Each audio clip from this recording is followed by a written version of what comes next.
नमस्कार, स्वागत है आपका संसद टीवी पर। मैं हूं मनोज वर्मा और आप देख रहे हैं हमारा खास कार्यक्रम मुद्दा आपका। आज हम बात करेंगे मानवाधिकार दिवस की। हर साल 10 दिसंबर को दुनिया भर में मानवाधिकार दिवस मनाया जाता है।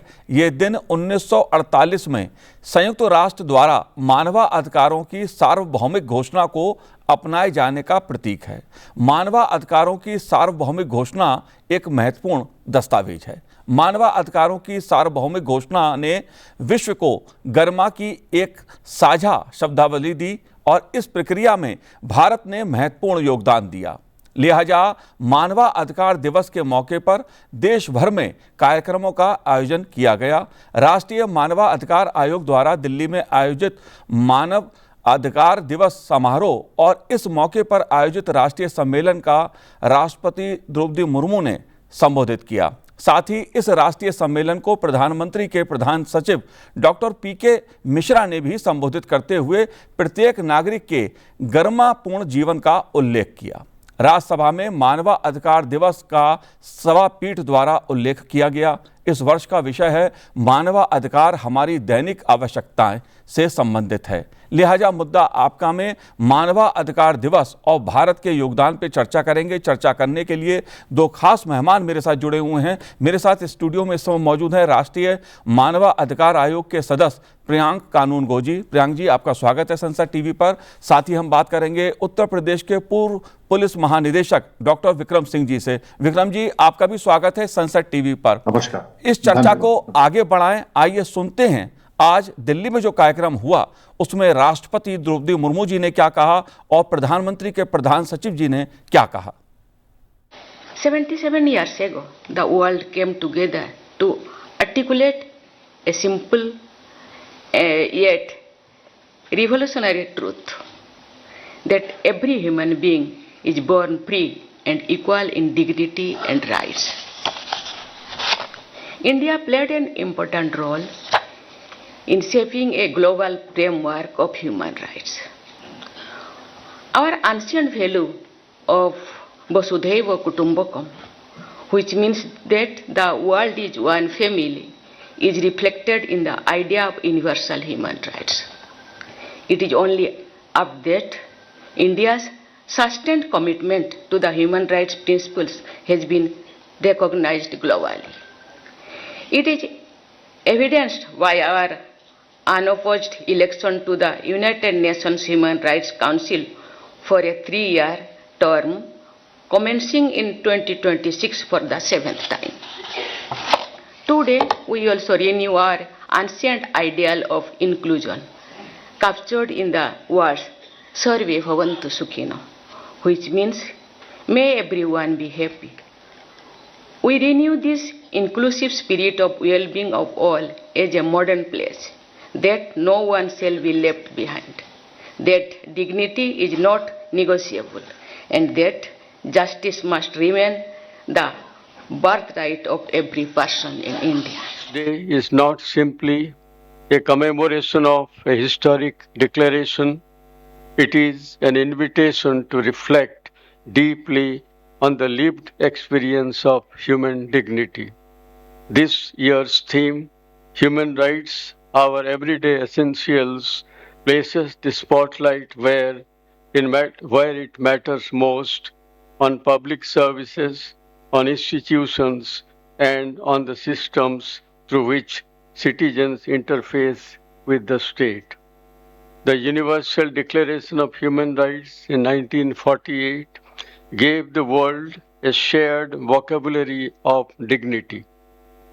India contributed significantly to this process. Our delegation led by Dr. Hansa Mehta ensured that the declaration stated that all human beings are born free and equal.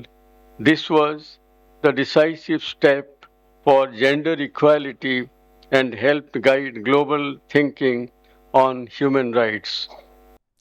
मानवाधिकार दिवस के मौके पर राज्यसभा के सभापति सीपी राधाकृष्णन जी ने कहा कि मानव अधिकार व्यक्ति और समुदाय दोनों को सशक्त बनाते हैं। आइए सुनते हैं उन्होंने क्या कहा। Honorable members, today the 10th of December 2025, we joined the global community in commemorating the 77th anniversary of the adoption of Universal Declaration of Human Rights by the United Nations General Assembly in 1948. This historic and enduring document continues to stand as the bedrock of human dignity, freedom, equality, and justice for every individual across the world. This year, global theme, Human Rights, Our Everyday Essentials, underscores three simple yet profound truths. Human rights are positive, human rights are essential, and human rights are attainable. Human rights empower individuals and communities, prevent harm, protect dignity, and transform societies for the better. India, drawing inspiration from its ancient ideal of Vasudhaiva Kudumbakam, the world is one family, and guided by a constitution that guarantees fundamental rights and the directive principles of state policy, has always been a resolute champion of these universal values and elected representatives of the people. It is our bounden duty to ensure that human rights remain living, breathing realities for every citizen, particularly the most vulnerable and marginalized sections of the society. On this solemn occasion of Human Rights Day 2025, let us pledge anew to work tirelessly towards a nation and a world where human rights are truly our everyday essentials, positive in their impact, essential for dignified existence, and attainable for all without exception. जाहिर सी बात है, हर किसी को गरिमापूर्ण जीवन मिले, ये मानवा अधिकार दिवस का एक संकल्प है, एक उद्देश्य है। इस वर्ष का विषय है मानवा अधिकार, हमारी दैनिक आवश्यकताएं। प्रियांक जी, अगर इस वर्ष की मैं बात करूं, मानवा अधिकार दिवस की बात की जाए, तो इस वर्ष का जो विषय है वो क्यों महत्वपूर्ण है? देखिए, इस वर्ष का विषय दैनंदिन जीवन में मानव अधिकारों में की भूमिका को तय करने वाला विषय है, और मैं बड़ी जिम्मेदारी से आपके इस टीवी चैनल के माध्यम से देश की जनता को ये बात कहना चाहता हूँ कि यूनाइटेड नेशंस इस बात को तय करने में भारत से 10 साल पीछे है, लेकिन देर आए दुरुस्त आए। वो मैं क्यों कहता हूँ आपको बताता हूँ। भारत का जब संविधान बना, वो जो संविधान सभा बनने से लेकर के संविधान लागू होने का जो समय है, लगभग वही समय यूनाइटेड नेशंस के डिक्लेरेशन ऑफ ह्यूमन राइट्स के डॉक्यूमेंट के तैयार होने का है। सेकेंड वर्ल्ड वॉर के बाद का समय था, भारत भी आज़ाद हुआ था, और नए विचार, नई सोच जो डॉक्टर बाबा साहब अम्बेडकर ने बोला जी, संविधान सभा के अपने आखिरी भाषण में डॉक्टर बाबा साहब अम्बेडकर ने बोला कि किसी भी संविधान के एक अच्छे दस्तावेज से ज़्यादा ज़रूरी होता है उसके लागू करने वालों का इंटेंट। जी, जितने अच्छे तरीके से लोग इसको लागू करेंगे उतना फलीभूत होगा। तो मानव अधिकारों के जो विषय हैं वो भारत के संविधान में समेकित रूप से हम चाहे लिबर्टी की बात करें, चाहे फ्रेटर्निटी की बात करें, चाहे इक्वलिटी की बात करें, चाहे वो हम बात करें सभी को समान रूप से देखने की, तो वो उसमें पूरे होते हैं। अब मैं जो बात कह रहा हूं कि यूएन 10 साल पीछे क्यों है, हमारे आदरणीय प्रधानमंत्री नरेंद्र मोदी जी ने आज से 11 साल पहले जो काम शुरू किए, आप उंगलियों पे गिन के बता दीजिए। शौचालय जी, आप जब गरिमा में जीवन के अधिकार का बात करते हैं तो भारत की माँ, बेटी, बहन की गरिमा में जीवन को सुनिश्चित करने में उस शौचालय का कितना बड़ा योगदान है जो प्रधानमंत्री जी ने मास लेवल पे युद्ध स्तर पे देश में बनवाए।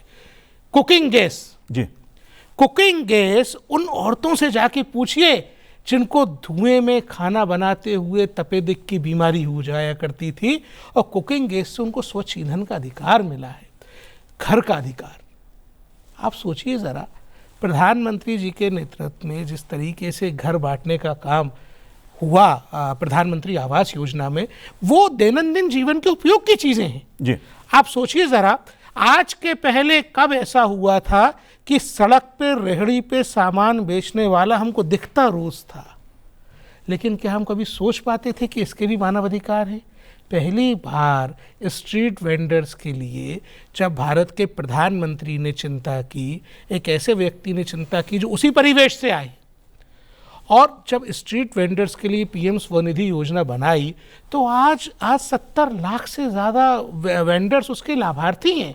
तो मेरा कहना ये है कि गांव में गरीब के, शहरी गरीब के जो दैनंदिन जीवन के अधिकार हैं, जो अंत्योदय का हमारा संकल्प है कि लास्ट माइल कनेक्टिविटी जिसको बोलते हैं, हम पिछले 11 साल से एक राष्ट्र के रूप में हमारे प्रधानमंत्री के नेतृत्व में जिन लक्ष्यों को निर्धारित करके पूरा करने का काम कर रहे हैं, ये अच्छा है कि यूनाइटेड नेशंस आज उसका अनुसरण करते हुए दैनंदिन जीवन में मानवाधिकारों की बात कर रहे हैं। जी बिल्कुल। प्रधानमंत्री नरेंद्र मोदी ने पिछले 10 सालों में जिस तरह की योजनाएं शुरू की, बात चाहे शौचालय की हो या सफाई की हो या गरीबों के अधिकार की हो या जनधन खातों की बात की जाए, इस तरह की जो योजनाएं थीं वो समाज के अंतिम व्यक्ति तक पहुंचे, कल्याणकारी योजनाओं का लाभ समाज के अंतिम व्यक्ति तक पहुंचे, ये इसका उद्देश्य मानवाधिकार से ही जुड़ता है, जो आज पूरी दुनिया में मनाया जा रहा है।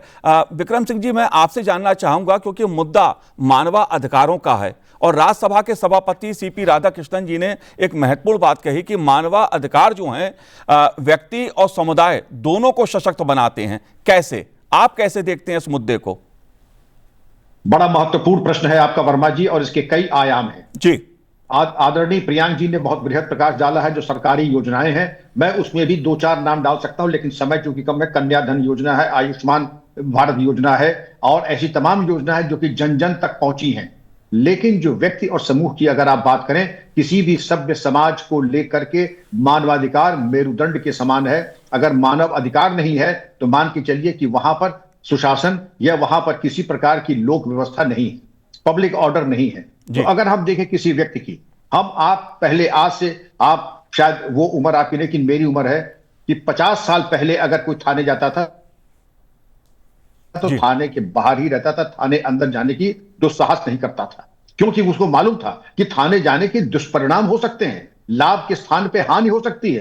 एफआईआर लिखी जाए न लिखी जाए, लेकिन हमारा अपमान और तमाम तरीके से प्रताड़ित होने की प्रबल संभावना है। आज ये तमाम चीजें समाप्त हो गई हैं। हमारा प्रबुद्ध राष्ट्रीय मानवाधिकार आयोग जो कि दिल्ली में है, और राज्य के जो मानवाधिकार आयोग हैं उसके माननीय सदस्य और उनकी व्यापक जो उनकी आउटरीच है, ये बिल्कुल स्पष्ट है कि सर्वोच्च न्यायालय के दिशा निर्देश में प्रत्येक थाने, चौकी, इन्वेस्टिगेटिंग एजेंसीज के ऊपर सीसीटीवी लगाए जाने की अनिवार्यता है। मानवाधिकार संरक्षण के लिए वृहद दिशा निर्देश दिए हैं। पुलिस मुठभेड़ को लेकर के जो व्यापक गाइडलाइंस दी गई हैं, उससे ये मान के चलिए कि फर्जी मुठभेड़ इतिहास के पन्नों में जा चुका है और फर्जी मुठभेड़ के केसेस दिन ब दिन कम होते चले जा रहे हैं। थर्ड डिग्री का इस्तेमाल, महिलाओं के साथ कस्टोडियल रेप और इस तरीके की कस्टोडियल डेथ, उसकी चर्चाएं अब बहुत कम होती चली जा रही है। इस क्यों हो रही है? क्योंकि मानवाधिकार की जागरूकता और हमारे संविधान के जो प्रोविजंस हैं, अनुच्छेद 12 से लेकर 35 तक, directive principle of state policy में, और उसके बारे में प्रशिक्षण आदि जो राष्ट्रीय मानवाधिकार आयोग कराता है, तो व्यक्तिगत स्तर पे भी, सामूहिक स्तर पे भी, विभागीय स्तर के ऊपर भी एक प्रबल जागरूकता आ गई है, और आईटी क्रांति ने इसको और सशक्त बना दिया है। क्योंकि अगर किसी ने आज जो साहस किया, ये मान के चलिए, ये लोग कहते हैं कि दिल्ली में संभव नहीं है मानवाधिकार का हनन, लेकिन बलिया में और बिहार के थानों में हो सकता है। आज किसी भी थाने में बिल्कुल संभव नहीं है। सीसीटीवी एनेबल्ड निरीक्षण, माननीय सदस्यगणों द्वारा जो निरीक्षण किया जाता है और जो जेल आदि का निरीक्षण होता है, अगर कहीं कोई कुरीत है, भ्रष्टाचार है, उसका समूल नष्ट करने के हमने यात्रा लंबी तय की है। अभी यात्रा थोड़ी बाकी भी है, लेकिन अब तक के जो परिणाम है बड़े सकारात्मक और बहुत ही अच्छे हैं। केंद्र सरकार ने और राज्य सरकारों ने इसके बहुत प्रयास किया है और बहुत अच्छे परिणाम सामने आए। जी, जाहिर सी बात है, जब बात हम मानवाधिकारों की करते हैं तो पुलिस का भी एक महत्वपूर्ण मुद्दा उठकर सामने आता है, जिस पर विक्रम सिंह जी आपने प्रकाश डाला। इससे जुड़े तमाम पहलुओं पर भी मैं चर्चा करूंगा, क्योंकि मुद्दा आतंकवाद का भी है, नक्सलवाद का भी है। लेकिन प्रियांक जी, उससे पहले 2 मुद्दे बहुत महत्वपूर्ण मुझे लगते हैं मानवाधिकार की दृष्टि से। एक है बाल श्रम से जुड़ा मुद्दा, बंधुआ मजदूरी से जुड़ा मुद्दा और महिला सशक्तिकरण से जुड़ा मुद्दा। इन मुद्दों को आप कैसे देखते हैं? देखिए, जब तक हम मानव अधिकारों की बातों को उन लोगों तक नहीं पहुंचा पाएंगे जिनके अधिकारों का हनन हो रहा है, तब तक ये चीज़ें सब किताबों में रह जाती हैं। भारत में मैं बार बार जोर दे के बात कहता हूं कि आज वो काम हो रहा है कि अधिकारों को कानून की किताब से निकाल के लोगों के हाथ में सौंपा जा रहा है। बाल श्रम को लेकर के जिस तरीके के नए कानून भारत ने लागू किए हैं, मैं बड़ी जिम्मेदारी से आपसे कहूँगा कि भारत में हैजार्डस उद्योगों को परिभाषित करके 18 साल की कम उम्र से पहले उसमें किसी का नियोजन करना जो अपराध घोषित किया गया है, वो दुनिया के सबसे सख्त कानूनी प्रावधानों में से एक है। बाल श्रम को रोकने के दृष्टिकोण से जिस प्रकार की व्यवस्था हमारे की जा रही है, जिस प्रकार की गाइडलाइन बनाई गई हैं, मुआवजे के जो प्रावधान किए गए हैं, ये बहुत महत्वपूर्ण हो जाता है। भारत जैसे देश में हम जब बाल श्रम की बात करते हैं तो जिला स्तर से लेकर के राष्ट्रीय स्तर तक जो एक इंफ्रास्ट्रक्चर ऑफ गवर्नेंस है, जो चाइल्ड वेलफेयर कमेटी से लेकर के राष्ट्रीय बाल आयोग तक की जो एक व्यवस्था है, जो रेस्क्यू करने का, रिहेबिलिटेशन करने का एक पूरा का पूरा व्यवस्थापन किया गया है, वो बहुत ही ताकत से काम कर रहा है।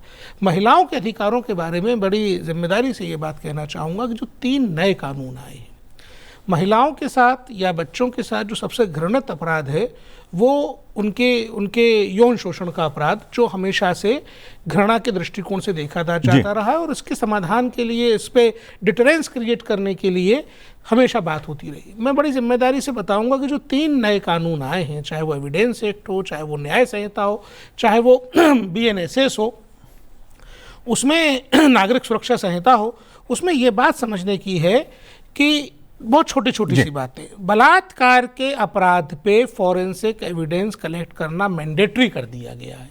इसके रिजल्ट आपको मिलेंगे जब बलात्कार के अपराध में फॉरेंसिक एविडेंसेस के बेसिस पे सजा होना सुनिश्चित होगा, तब जाके ये तय होगा कि डिटरेंस क्रिएट हुआ।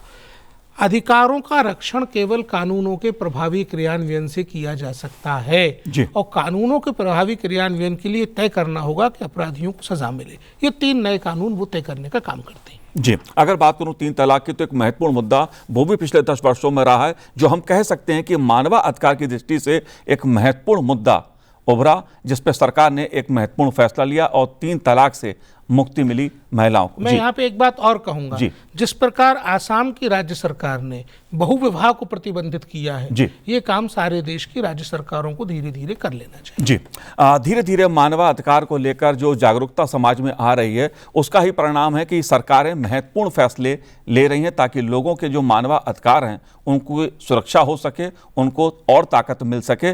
डॉक्टर विक्रम सिंह जी, मैं आपसे जानना चाहूंगा, क्योंकि मुद्दा जब बात हम मानवाधिकार की करते हैं तो जाहिर सी बात है आतंकवाद और नक्सलवाद की चर्चा होती है। मैं आपसे ये जानना चाहता हूं, क्या आतंकवाद और नक्सलवाद जैसी बुराइयों से लड़ने में मानवाधिकार बाधक है? जी, आपने बड़ा महत्वपूर्ण प्रश्न किया है। अक्सर ये कहा जाता है, बल्कि ये लोकोक्ति होती पुलिस में, खासकर नीचे स्तर पे हुआ करती थी, आज नहीं, मैं फिर 25 साल पहले, कि एक अच्छा पुलिस अधिकारी जो कि चरमपंथियों से लड़ सकता है, उसको आधा कसाई और आधा इंसान होना चाहिए। लेकिन संयोग ये है कि हर्ष की बात यह है कि अब ये बातें इतिहास के पन्नों में जा चुकी हैं। अब जो 3 नए कानून हैं, भारतीय न्याय संहिता, भारतीय साक्ष्य अधिनियम, भारतीय नागरिक सुरक्षा संहिता, इन तमाम अधिनियम में साइंटिफिक एड टू इन्वेस्टिगेशन और विवेचना में वैज्ञानिक इनपुट, इसको इतना महत्व दिया जा चुका है कि किसी पुलिस अधिकारी को इंट्रोगेशन के दौरान किसी को स्पर्श करने की भी आवश्यकता नहीं है। 3rd डिग्री तो बहुत दूर की चीज है। ये चीजें इतिहास के पन्नों में जा चुकी हैं और ये बिल्कुल सही है कि एक अच्छे पुलिस अधिकारी को आधा कसाई नहीं, पूरा का पूरा मानव होना चाहिए, सरल होना चाहिए, सहृदय होना चाहिए, सहानुभूति से परिपूर्ण होना चाहिए, तब जाकर के एक अच्छा इन्वेस्टिगेशन होता है और ये बिल्कुल आड़े नहीं आता है। मानवाधिकार के संरक्षण से एक पुलिस की गुणवत्ता, उसकी विश्वसनीयता बढ़ती है, विवेचना की गुणवत्ता अच्छी होती है और एक जब विश्वसनीयता बढ़ती है तो ये मान के चलिए कि चरमपंथी भी और नक्सलपंथी भी, लेफ्ट विंग एक्सट्रीमिज्म वाला भी ये मानता है कि अगर मैंने कुछ कह दिया है उसका दुरुपयोग नहीं होगा, मेरे मानवाधिकार संरक्षित रहेंगे, मेरे परिवार का अहित नहीं होगा, हमारी महिलाएं सुरक्षित रहेंगी। और ये बहुत बड़ी उपलब्धि है पिछले 10 वर्षों में कि ये एक संदेश बिल्कुल जा चुका है और ये दिखाता है कि बड़ी संख्या में जो चरमपंथियों ने आत्मसमर्पण किया है वो इस बात का द्योतक है कि पुलिस अधिकारी, पैरामिलिट्री फोर्सेस मानव अधिकार को सर्वोच्च प्राथमिकता देते हैं, पर विशिष्टता के कारण वो जानते हैं कि उनके साथ धोखा नहीं होगा, उनके साथ फर्जी मुठभेड़ नहीं होगी, उनके साथ मारपीट थर्ड डिग्री नहीं होगी। इसीलिए आपने देखा होगा कि बड़ी संख्या में आत्मसमर्पण हो रहे हैं। जी, जाहिर सी बात है, लेकिन प्रियंक जी, मैं आपसे भी समझना चाहूंगा इस मुद्दे को, क्योंकि मानवाधिकारों की जब हम बात करते हैं तो क्या मानवाधिकारों का सबसे बड़ा हनन नक्सलवाद कर रहा है? डेफिनेटली देखिए, नक्सलवादियों ने देश के 100 से अधिक जिलों में लंबे समय तक जो दैनंदिन अधिकारों में उपयोग होने वाली सुविधाएं थीं, जो अधिकारों को सुनिश्चित करने वाली व्यवस्थाएं थीं, उनको भंग करके रखा। कैसे? मैं उन गांवों में गया हूं, मैं उन क्षेत्रों में गया हूं, जो बीजापुर की बात कर लीजिए आप छत्तीसगढ़ में, या आप आंध्र प्रदेश के नक्सलाइट एरिया की बात कर लीजिए, वहाँ पर स्कूल बंद हैं, वहाँ पे आंगनवाड़ी नहीं चल पा रही हैं, वहाँ पे डिलीवरी, महिलाओं को डिलीवरी के समय डिलीवरी कंडक्ट कराने के लिए लोग खटिया पे ले लेके प्राथमिक स्वास्थ्य केंद्र तक दूर जाते थे, 10-10 किलोमीटर दूर जाते थे, क्योंकि वहाँ पे डॉक्टर्स नहीं रह पाते थे। नक्सल ही जिस प्रकार मानव अधिकारों का हनन करने के लिए सरकारी व्यवस्थाओं को, अधिकारों को सुनिश्चित करने वाले संस्थानों को बम से उड़ाते थे, बंद करके रखते थे, वो स्थितियां बदली हैं। मैं आपको एक उदाहरण देता हूं। आज से 12 साल पहले, 11 साल पहले झारखंड के एक इलाके में हम लोगों को बाल अधिकार, मानव अधिकार के विषय पे जाने के लिए एसपी ने निवेदन किया कि हम आपको वहां जाने के लिए अभी मना कर रहे हैं, आप प्लीज़ मत जाइए, क्योंकि वहाँ पे नक्सल मूवमेंट चल रहा है। आज पूरे में भारत के गृह मंत्री आदरणीय अमित शाह जी का अभिनंदन करना चाहता हूँ, दुनिया भर के मानवाधिकार कार्यकर्ताओं की ओर से, कि महिलाओं को, बच्चों को स्वास्थ्य, शिक्षा और युवाओं को रोजगार, इंटरनेट की सुविधा, ये सब सुनिश्चित इसलिए हो पा रही है क्योंकि हम नक्सलवाद का खात्मा लगभग कर चुके हैं। जैसा कि मार्च 31 की डेडलाइन है, ये नक्सलवाद खत्म होने से लोगों के, नागरिकों के मानवाधिकार सुनिश्चित होंगे। और एक बात और मैं यहाँ कहना चाहूँगा, मेरा दिल दुखता है ये देखते हुए कि जब मानवाधिकार का नैरेटिव सेट करने वाले लोग विदेशी फंडिंग की दम पर उस नक्सली के मानवाधिकारों की बात करते थे, जिसने एक पुलिसकर्मी को, या एक गांव के पंचायत कर्मी को, या एक शिक्षक को, या एक नर्स को आईडी लगा के उड़ा दिया। जी, उसके परिवार के अधिकार नहीं है, उसका बच्चा अनाथ नहीं होता, उसके बूढ़े माँ बाप भूखे नहीं मरते।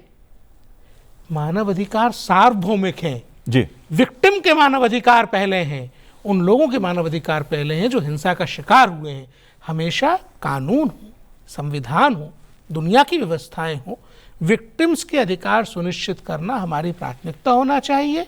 सुरक्षा बल मानव अधिकारों को सार्वभौमिक सुनिश्चित करते हुए वो वातावरण बना पाए हैं, सरकार वो विश्वास अर्जित कर पाई है कि आज करोड़ करोड़ रुपए के इनामी नक्सली जो है सरकार के साथ आके आत्मसमर्पण करके देश की मुख्य धारा में जोड़ रहे हैं। उन सभी का स्वागत है। जी, बिल्कुल। डॉक्टर विक्रम सिंह जी, मेरा सवाल आपसे आतंकवाद को लेकर है, क्योंकि जिस तरह से प्रियंक जी ने कहा कि आम तौर पर जो नक्सली हैं, अगर वो कोई मारा जाता है नक्सली, तो कुछ संगठन उसके मानवाधिकारों की बात करते हैं। ऐसे आतंकवादियों को लेकर भी हम देखते हैं कि मानवाधिकारों की बात की जाती है, और पाकिस्तान इस मुद्दे पर मानवाधिकार की बात कर रहा है, जो दुनिया में आतंकवाद को संरक्षक देने वाला है, उसका समर्थक करने वाला है। इस मुद्दे को आप कैसे देखते हैं जब हम बात आतंकवाद की करते हैं?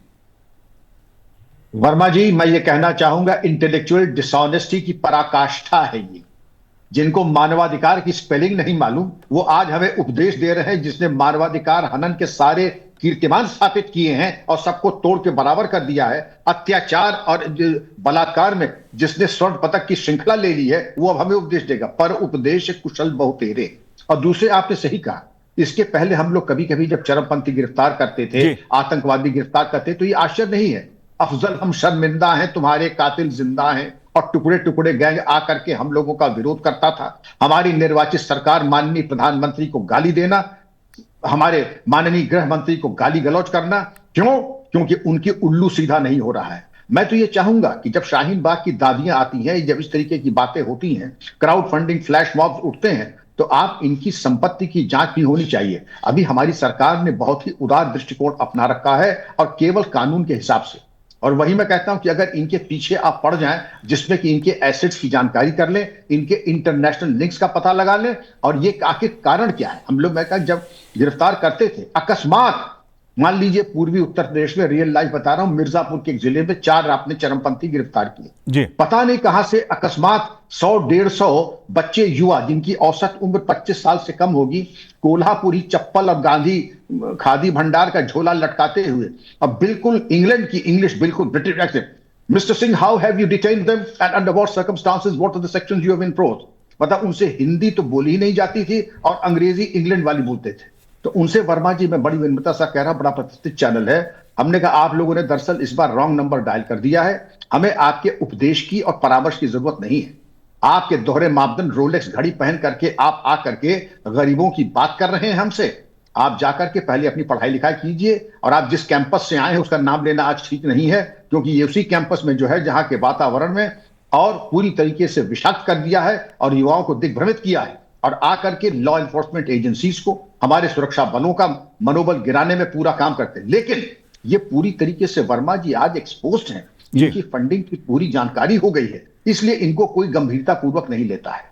जी, जाहिर सी बात है, इसलिए जब कभी आतंकवादी अब मारा जाता है तो मानवाधिकार की बात नहीं होती है, क्योंकि मानवाधिकार आम आदमी के होते हैं, किसी आतंकवादी के नहीं होते हैं। प्रियांक जी, आखिरी सवाल मेरा आपसे है, क्योंकि बात जब हम सामाजिक और राजनीतिक और आर्थिक करते हैं, जाहिर सी बात है सामाजिक, राजनीतिक, आर्थिक सशक्तिकरण जो है वो समाज के लिए एक महत्वपूर्ण पहलू है, और जब मानवाधिकार की बात होती है तो सामाजिक न्याय की बात भी होती है। क्या हम ये कह सकते हैं कि पिछले 1 दशक में, 2 दशकों में एक बड़ा बदलाव आया है सामाजिक दृष्टि से? जो दबे कुचले लोग हैं, वंचित लोग हैं, दलित लोग हैं, पीड़ित लोग हैं, क्या बदलाव आया है जीवन में? देखिए, मैं अगर पिछले 11 साल देखूं और समाज के अनुसूचित जाति के तबके की बात करूं और उसमें भी युवाओं की बात करूं, तो मैं उसे मोदी मैजिक कह के निरूपित करता हूं। बताइए कैसे? कैसे? एक डाटा सोर्स पे हम बात करेंगे। एक डाटा सोर्स है केवल देश में हायर एजुकेशन में, यानी कॉलेज की शिक्षा में जो युवाओं की हिस्सेदारी है, उसमें 14.5% जो है वो अनुसूचित जाति के बच्चों की, लड़के लड़कियों की हिस्सेदारी है। इसको जब आप 2014 से 2024 के बीच के अंतर को देखते हैं तो 28.5% का उछाल आया है। पिछले 10 साल में हायर एजुकेशन में 28.5% बच्चे ज़्यादा पहुंचे हैं। ये सरकार की योजनाओं के सार्वभौमिक क्रियान्वयन से सुनिश्चित हो पाया है। इस विषय पे बात करने के लिए इतनी सारी बातें हैं, चाहे आप वृद्धावस्था पेंशन की बात करें, चाहे आप सार्वभौमिक सर्वसुलभ स्वास्थ्य सुविधाओं के लिए आयुष्मान योजना की बात करें, चाहे आप देश में सबको अनाज सुनिश्चित करके राइट टू फूड का इंश्योरमेंट करने की बात करें, हर जगह लाभान्वित होने वाला तो सबसे पहले सामाजिक न्याय के आखिरी पायदान पर खड़ा हुआ व्यक्ति है। तो सरकार मानव अधिकारों को सुनिश्चित करने के लिए योजनाओं के क्रियान्वयन, कानूनों के सख्ती से प्रतिपालन के माध्यम से जो काम कर रही है, मैं आज यहाँ इस मंच से ये कहना चाहता हूँ कि हम सामाजिक न्याय के लक्ष्यों को प्राप्त करने में आगे बढ़ रहे हैं। जाहिर सी बात है, भारत की आकांक्षा ऐसा राष्ट्र बनने की है जहां प्रत्येक नागरिक गरिमापूर्ण जीवन जी सके, और जो मानवाधिकार दिवस है वो इसकी हमें प्रेरणा देता है। प्रियांक जी, आपने संसद टीवी से बात की, बहुत बहुत शुक्रिया, बहुत बहुत धन्यवाद हमसे बात करने के लिए। डॉक्टर विक्रम सिंह जी, आपका भी बहुत बहुत धन्यवाद संसद टीवी से बात करने के लिए। तो आज इस कार्यक्रम में इतना ही, मुझे दीजिए आज्ञा, नमस्कार।